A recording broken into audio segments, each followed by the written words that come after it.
Merci beaucoup. Merci. Nous allons à présent passer aux participants suivants. Et bien sûr, une fois de plus, si vous avez des questions à adresser, que ce soit à l'un des participants qui ont déjà exposé leur thème, vous pouvez toujours le faire en fin de séance avec le temps qui nous restera. Sur ce, j'invite ici,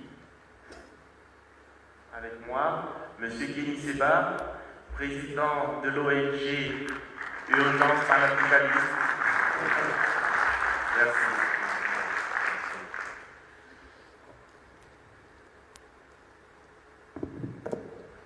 Que la paix soit sur vous tous.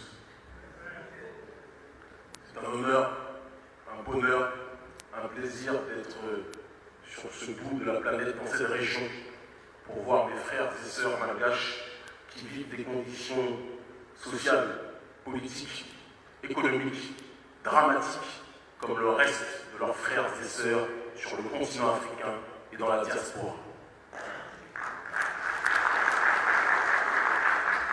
Avant de rentrer dans le vif du sujet, j'aimerais vous demander d'applaudir fortement ceux qui m'ont précédé à la tribune, qui se sont exprimés, chacun en donnant leur avis. La question n'est pas d'être d'accord sur tout, mais de voir ce sur quoi nous nous rejoignons. Mes aînés, parce que je pense qu'ils sont tous plus âgés que moi, ceux qui m'ont précédé ont évoqué des éléments statistiques. Il est temps qu'on rentre dans le vif du sujet et qu'on parle un peu plus de balistique. Vous comprendrez la parabole d'ici quelques secondes quand je vais avancer un peu plus dans la thématique.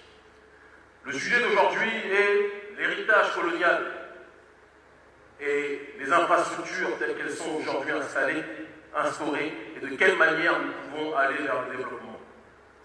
Je me porte d'emblée en faux contre cette thématique, car quand on parle d'héritage de quelque chose, cela sous-entend que la situation ou la thématique ou le sujet est mort en tant que tel.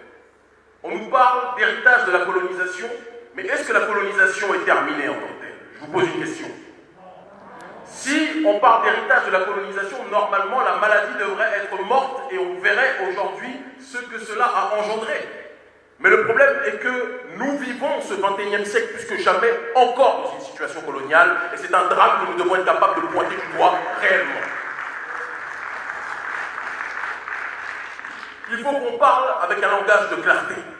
L'Africain, et j'inclus le malgache dedans parce que, qu'il le veuille ou pas, il est africain. L'Africain est le spécialiste lorsqu'il s'agit de parler de l'agression systémique et pluriséculaire qu'il connaît. C'est le spécialiste pour parler de paraboles, pour faire des paraboles, pour tourner autour du pot, pour tourner autour du problème sans jamais avoir le courage, malheureusement, de le citer. La réalité, nous la connaissons de tous ici présents. Si au XXIe siècle, nous étions indépendants, Madagascar, qui est une terre pourtant extrêmement riche, pourrait bénéficier des ressources de son sol. Et pourtant, nous avons une population extrêmement pauvre sur un sol extrêmement riche. C'est l'illustration parfaite que la colonisation existe encore. Si la colonisation était terminée, la problématique des îles éparses telles qu'elles ont été énoncées n'existerait pas. J'ai même entendu des gens qui me disent de discuter avec le voleur pour qu'il y ait une cogestion avec le voleur pour que nous puissions gérer ensemble le territoire. Mais où sommes-nous, bon sang ? Pendant combien de temps allons-nous accepter de marcher à quatre pattes et d'être les chiens du néocolonialisme français? Parce qu'il n'y a pas d'autre mot pour qualifier notre situation. Nous connaissons tous le mal. La personne qui s'adresse à vous aujourd'hui est une personne qui a été mise 3 fois en prison. Pas en prison parce qu'il a volé des pommes. Pas en prison parce qu'il a détourné des fonds comme la plupart de nos dirigeants politiques. En prison parce que j'ai émis des opinions politiques contre le néocolonialisme français. Une fois en prison sous Jacques Chirac, c'est lorsqu'il a cessé d'être président qu'il a commencé à dire la vérité sur la colonisation, mais quand il était au poste, lorsqu'il était aux responsabilités, il se servait de ce pillage comme tout le monde. J'ai été mis une fois en prison sous Sarkozy et j'ai été mis une fois en prison sous leur marionnette néocoloniale qui est le président du Sénégal, Macky Sall, qui, et je le dis, je n'ai pas de tabou, je n'ai pas besoin d'avoir de langage diplomatique parce que je ne suis pas là pour vendre du rêve, pour vendre des illusions. Je suis là pour parler un langage de vérité. Je ne suis pas en campagne électorale. Je suis là pour que nous parlions de la situation réelle de notre population.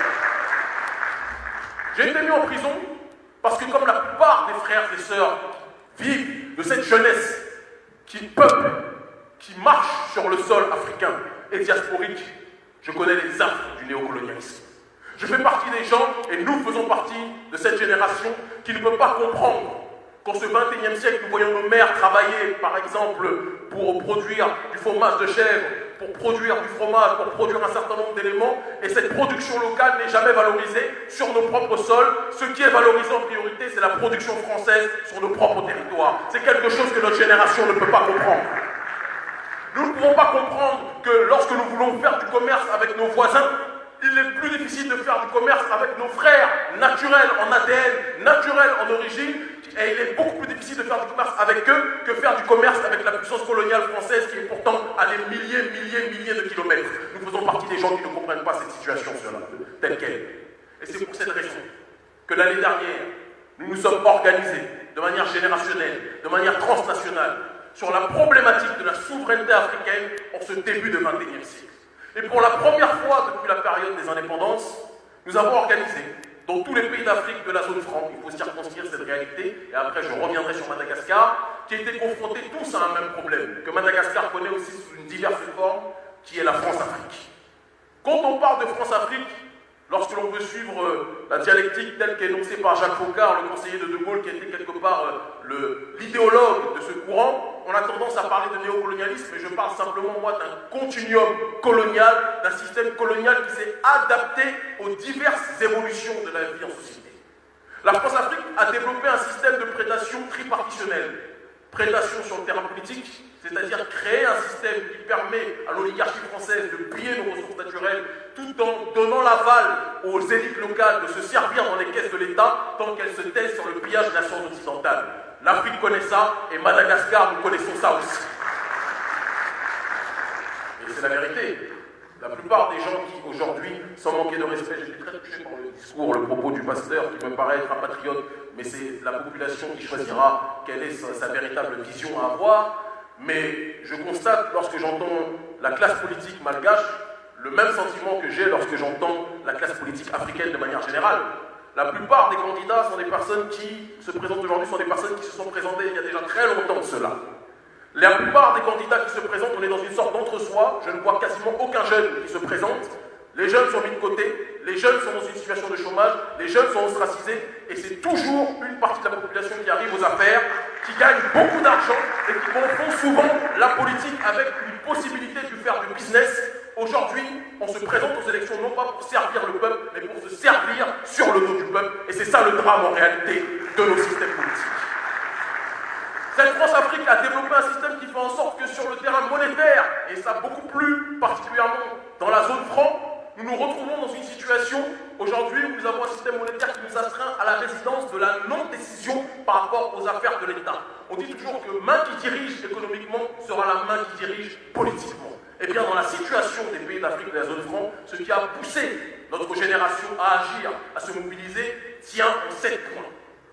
La question du franc CFA, tout le monde connaît cette situation qui a été créée. La zone franc a été créée en 1939, le franc CFA a été créé en 1945, et ça a été créé par l'oligarchie française pour avoir un système qui serait quelque part sa soupape au cas où les déstabilisations, les crises économiques externes pourraient l'affaiblir. Elle savait qu'avec cet héritage colonial, avec ce système colonial tel qu'il est présenté, ils avaient la possibilité à la fois d'avoir des ressources pour se servir, et ils avaient aussi la possibilité d'avoir une zone où ils pouvaient exporter leur production, qu'elle soit avariée ou pas d'ailleurs. C'est bien souvent le problème dans nos pays. Ils nous envoient une production toujours périmée très souvent, mais elle est toujours priorisée par rapport à notre propre production.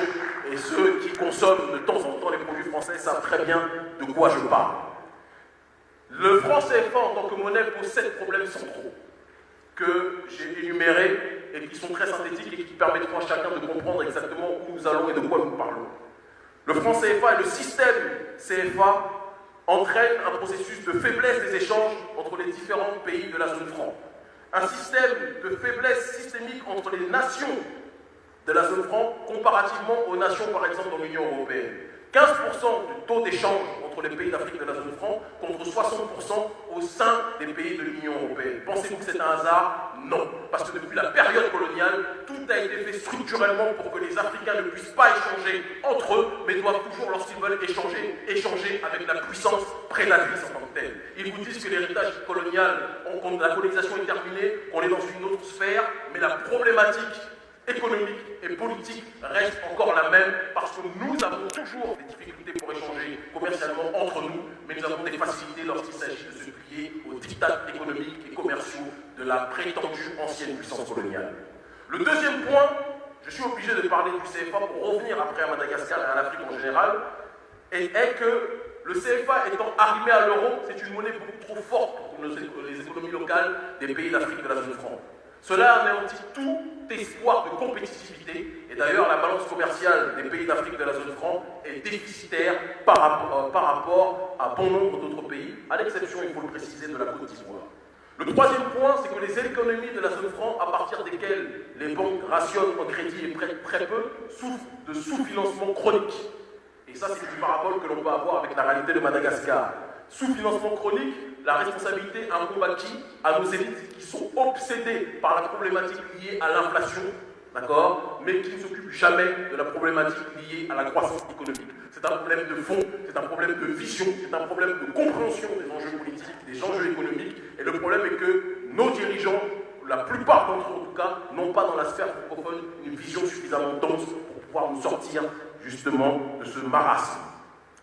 Le quatrième point qui a fait que notre génération s'est levée l'année dernière, dans la plupart des pays d'Afrique de la zone franc, c'est que le franc CFA autorise le principe de libre circulation des capitaux qui facilite le rapatriement des capitaux africains vers la Suisse et la France.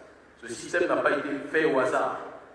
L'oligarchie française a créé ce système pour pouvoir rapatrier justement ces capitaux lorsque des entreprises françaises sont installées en France, plutôt dans l'ancien héritage colonial. Ils peuvent rapatrier leurs capitaux sans avoir trop de contraintes sur le terrain justement économique. Ils n'ont pas trop de paperasse à rendre. Il y a une libre circulation comme il y a aussi une libre convertibilité du franc CFA vis-à-vis de l'euro. Tout cela facilite le pillage de nos ressources par l'entité française. Le cinquième point, c'est l'impossibilité de placer ne serait-ce qu'une partie des ressources africaines dans le circuit bancaire, d'accord, afin que ces dernières puissent générer des capitaux. Ce n'est pas un hasard. Le franc CFA et le système franc CFA a été constitué par l'oligarchie française pour que les ressources africaines ne bénéficient pas aux Africains, mais au contraire, ces dernières puissent bénéficier uniquement aux autorités françaises et aux corrompus à la tête de nos États qui bien souvent sont les pions de la première précité.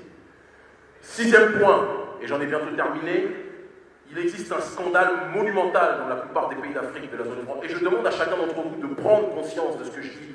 Ne voyez pas, depuis tout à l'heure, j'entends Madagascar comme si Madagascar était éloigné, sous prétexte qu'en effet Madagascar n'est plus dans la zone, n'est plus dans le franc CFA, c'est une réalité, mais comme si Madagascar était à part par rapport à l'Afrique. La problématique que nous connaissons dans le fond, même si les méthodes changent, la problématique de pillage reste la même. Les banques centrales, écoutez bien ce scandale au XXIe siècle, et après ce prétendu pays des droits de l'homme ose nous faire croire que nous sommes dans un monde où aujourd'hui la question principale est le développement. Les banques centrales des pays d'Afrique de la zone franc doivent verser 50% de leurs avoirs extérieurs au trésor public français. On parle de 8 000 milliards de francs CFA. Certains parlent de 12 milliards d'euros lorsque l'on parle de ces comptes d'opération. Ça, c'est l'héritage, comme ils l'appellent prétendument, de la colonisation. Non, c'est une colonisation qui continue encore aujourd'hui. Les mêmes qui vous disent ça ont le culot après de vous dire vous devez songer à vous développer, alors qu'ils nous amputent une grande partie de nos finances et de nos moyens qui pourraient permettre justement de développer les emplois pour les jeunes, de développer un système de santé pour nos populations qui, je dois le rappeler, grâce au système de Bretton Woods, n'ont même pas un accès libre aux soins, tout est privatisé et le moindre besoin vital est pour nous un luxe que la plupart de nos populations ne peuvent pas se payer dans ces pays d'Afrique de la zone franc. C'est un scandale. Et enfin, septième point, la France, les représentants de la Banque de France ont le droit de veto à l'intérieur, il faut le préciser, de nos banques centrales. Certes, ils sont minoritaires par rapport à la majorité des administrateurs. Aujourd'hui, la majorité des administrateurs sont africains, mais il faut l'entièreté, ou du moins une sorte d'unanimité dans la prise de décision pour que les décisions puissent se prendre. Et donc, si les Français ne refusent qu'une décision économique soit prise dans nos banques centrales en Afrique de l'Ouest, en Afrique centrale ou ailleurs, eh bien la décision ne sera pas prise. Cela, juste pour vous symboliser ce pourquoi nous sommes mobilisés. J'en reviens maintenant à la situation de Madagascar et plus globalement de nos pays africains.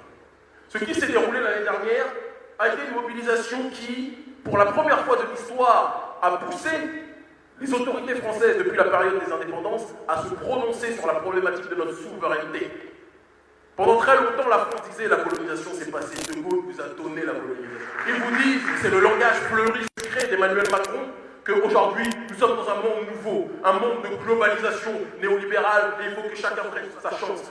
Mais les mêmes qui vous disent ça sont ceux qui en réalité se servent de vos ressources naturelles pour pouvoir bâtir leur richesse. Parce que si on doit regarder les ressources naturelles de la France, si on enlève ces prétendues anciennes colonies qui sont en réalité des colonies modernes, la France ne serait rien, ne serait absolument pas une puissance mondiale. Elle le sait, sans Madagascar, elle ne ferait rien, sans le reste des pays d'Afrique francophone, elle ne ferait rien. Et ça, c'est un tabou qu'on doit être capable aujourd'hui de briser fondamentalement si on veut avancer.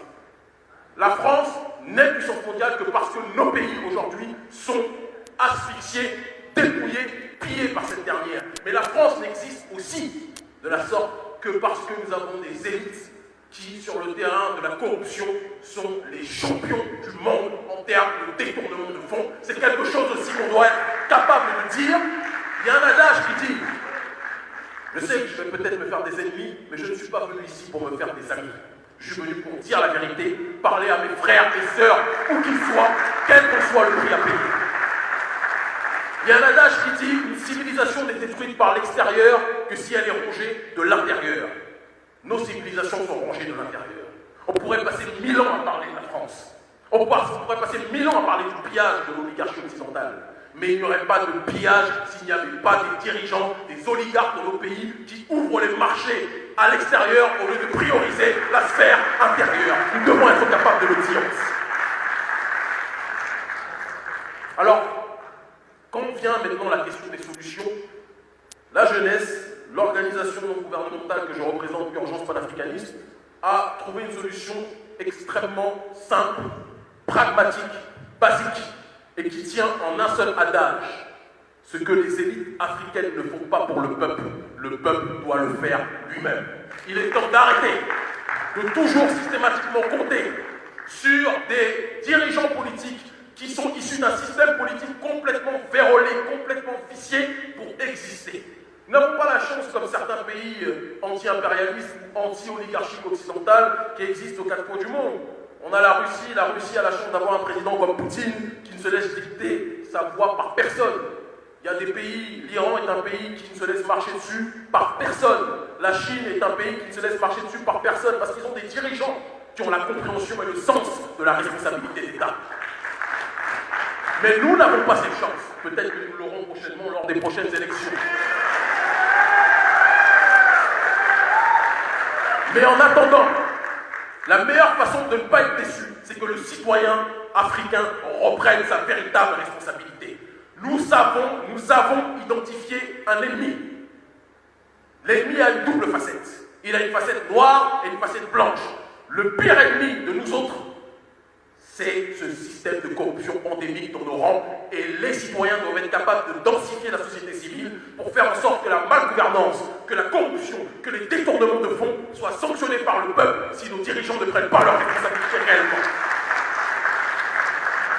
Le deuxième aspect, qui me paraît être un aspect vital et prépondérant en termes d'ennemis, c'est que nous avons identifié qu'à chaque fois que les entités occidentales viennent chez nous, la plupart du temps, elles ne viennent pas pour faire un marché ou un commerce gagnant-gagnant. L'histoire nous a prouvé qu'à chaque fois qu'ils viennent chez nous, c'est pour nous entourlouper, corrompre certains et piller le reste du temps. Quand nous avons identifié un ennemi, si quelqu'un vous viole une fois, 2 fois, 3 fois, vous viole et vous vole. Lorsque la 4e fois il arrive, si vous lui ouvrez la porte quand il arrive et que vous lui servez à manger, c'est qu'au final vous acceptez d'être violé. Et vous acceptez d'être violé, il faut qu'on ait aussi le courage de le dire. Partant de ce principe, il serait temps que la société civile, la population malgache et la population africaine s'inspirent un petit peu de la problématique internationale, comprennent les enjeux des différents mécanismes de la géopolitique. Face à l'oligarchie française, face à l'oligarchie occidentale, face aux mécanismes de Bretton Woods, face aux grandes institutions mafieuses internationales que sont la Banque mondiale et le FMI, qui se sont constituées par la suite de la colonisation et qui nous ont dépouillés, elles n'existent aujourd'hui que parce que les puissances occidentales ont pillé nos richesses. Et quand ces institutions internationales viennent vers nous, elles viennent vers nous en nous proposant des plans d'ajustement structurel qui, en réalité, nous limitent dans notre possibilité de régir la vie à la cité. Est-ce que vous comprenez tout ce que je suis en train de dire, oui ou non? Et ces plans d'ajustement structurel sont faits pour que les entreprises occidentales puissent, encore une fois, avoir un certain nombre de marchés en priorité chez nous sur nos besoins vitaux. Ils savent très bien ce qu'ils font. Et après, ils ont le culot, l'arrogance, l'insolence de nous dire qu'on est endettés, alors que ces gens-là, soi-disant, nous prêtent de l'argent par rapport à tout ce qu'ils nous ont pillé. Face à ça, il y a ce qu'on appelle, tout à l'heure ça a été énoncé, les BRICS. Nous devons analyser très sérieusement la manière dont un contre-pouvoir face à la globalisation néolibérale, qui est l'autre nom de l'impérialisme occidental, est en train de s'effectuer. Aujourd'hui, le Brésil, la Russie, la Chine, l'Inde, l'Afrique du Sud et d'autres pays émergents sont des pays à analyser avec attention. Cela ne signifie pas que ces gens-là sont les meilleurs amis du monde, sont des justiciers, sont des humanistes. En politique, il n'y a pas d'amitié, il n'y a que des intérêts. Et il faut le dire aussi. Et il faut être très lucide sur cette question. Mais tout en étant très lucide, il faut analyser le rapport de force. L'ennemi de mon ennemi peut être stratégiquement, ponctuellement mon ami. Et je préfère, moi, à titre personnel aujourd'hui, en premier lieu, d'abord, lorsque l'on parle d'unité, songer à tout faire pour créer des voies d'unité, des voies d'échange, des voies de fusion avec le reste des populations africaines en tant que telles. Premier point. Mais à l'échelle internationale et à l'échelle extra-africaine, voir ce qu'il est possible de faire avec des nations telles que la Russie, telles que l'Inde, tels que les pays du BRICS en tant que tels, tout faire pour que les institutions occidentales soient à l'agonie. Nous avons la possibilité aujourd'hui de tracer une nouvelle voie. Il n'y a pas 1000 chemins pour passer. J'ai entendu des gens qui nous ont dit « Oui, mais la France ne donnera pas son accord, on ne pourra rien faire. » Nous n'avons rien à faire de la vie de la France en tant que telle. Nous n'avons pas besoin de la France pour exister. Nous existons avant la France, nous existons après la France, et nous gagnerons notre indépendance que la France le veuille ou pas. Merci infiniment de m'avoir écouté.